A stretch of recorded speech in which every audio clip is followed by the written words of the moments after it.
Welcome. This is Ty from tyagar.com. That's TYAGAR.com. Today we're going to talk about how to raise up children that deserve wealth. I mentioned in a prior video that one of the 4 ways of getting on the Forbes list is through inheritance. And a recent Forbes article caught my attention. The article showed that a woman who inherited billions of dollars from her father, who placed it in a trust that benefited herself and her children.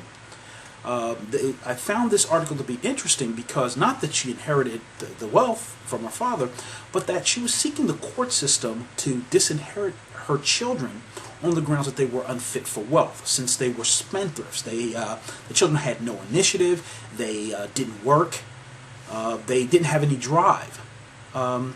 So notwithstanding the issue of if the children were spendthrifts and are partying and are on drugs, that it's partly the fault of the parents.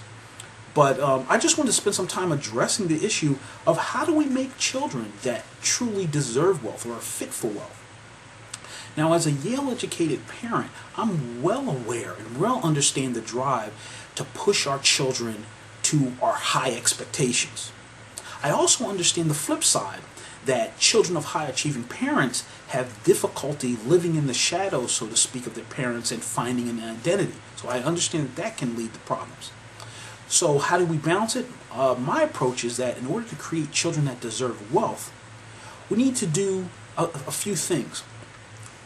Overall, we need to correctly build their self-esteem, which comes from, 1, learning to be a lovable person. And what this means is this actually comes from gratitude, being thankful, and also service for others, knowing that it's not all about you.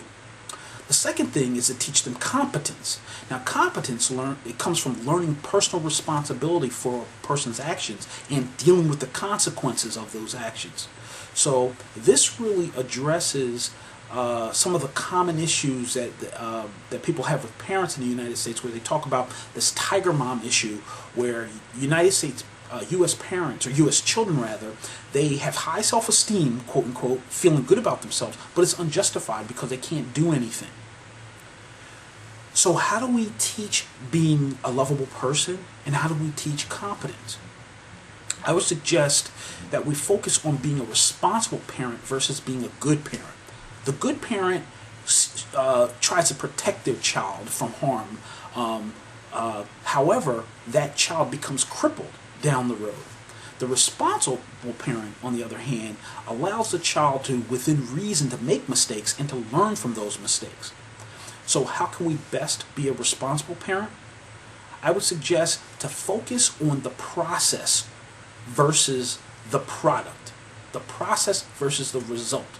For example, if I want my children to be well educated, instead of only rewarding A's, I should reward them if they work to the best of their ability. Also, instead of rewarding them for just winning, reward children when they give it their all. So in essence, I suggest teaching children to be lovable people. That way, they don't have low self-esteem where they feel bad about themselves. They don't feel too good about themselves, so they're narcissistic. I also want to teach them competence, to be able to do something. And this comes from focusing on the process versus the end result. So for more simple strategies of financial freedom and peace of mind, to bulletproof yourself in any economy and finish financially strong with the income to enjoy a unique quality of life, visit my website, tyagar.com, and I'll see you in the next video.